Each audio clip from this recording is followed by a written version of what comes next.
লাব্বাইক আল্লাহুম্মা লাব্বাইক লাব্বাইকা লা শারিকা লাকা লাব্বাইক। এই ধ্বনিতে মুখর আরাফাতের ময়দান।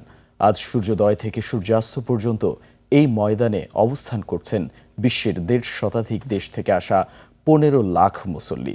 তীব্র গরমের মাঝেও হাজিদের সুবিধার্থে এবার কৃত্রিম বুদ্ধিমত্তা ও আধুনিক প্রযুক্তির সর্বোচ্চ ব্যবহার করছে সৌদি সরকার। সৌদি আরব থেকে মোহাম্মদ ফিরোজের পাঠানো তথ্য ও ভিডিওতে আরও জানাচ্ছেন তাফসির ফিজা।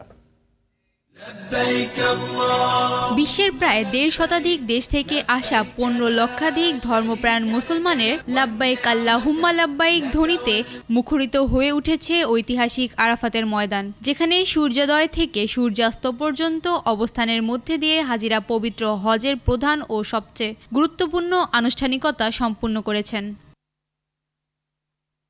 এবছরের হজে হাজিদের আরাম ও নিরাপত্তার জন্য সৌদি সরকার আধুনিক ব্যবস্থা নিয়েছে। তীব্র গরম থেকে বাঁচতে কৃত্রিম উপায়ে পানি ছেটানো ছাড়াও মসজিদের নামিরা থেকে প্রচুর খাবার পানির কলের ব্যবস্থা করা হয়েছে।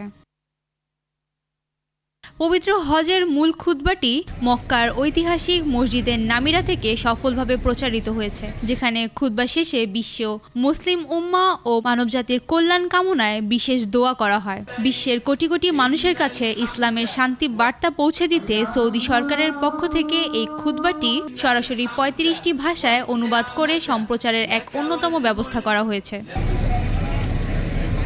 বিশ্বের বিভিন্ন প্রান্তের বাংলাভাষী মানুষের সুবিধার্থে এই খুতবাটি বাংলার অনুবাদ করেছেন ডক্টর আফম ওহিদুল আলম এর নেতৃত্বে মক্কার উম্মুল কুরা বিশ্ববিদ্যালয়ে অধ্যয়নরত বাংলাদেশি ৪ জন ছাত্র।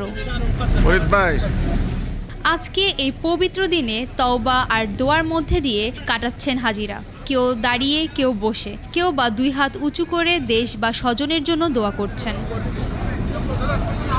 সূর্যাস্ত পর্যন্ত উপস্থিত থেকে দোয়া ও ক্ষমা প্রার্থনা করবেন হাজিরা। এরপর রওনা হবেন মুজদালিফার উদ্দেশ্যে, যেখানে রাত কাটাবেন খোলা আকাশের নিচে।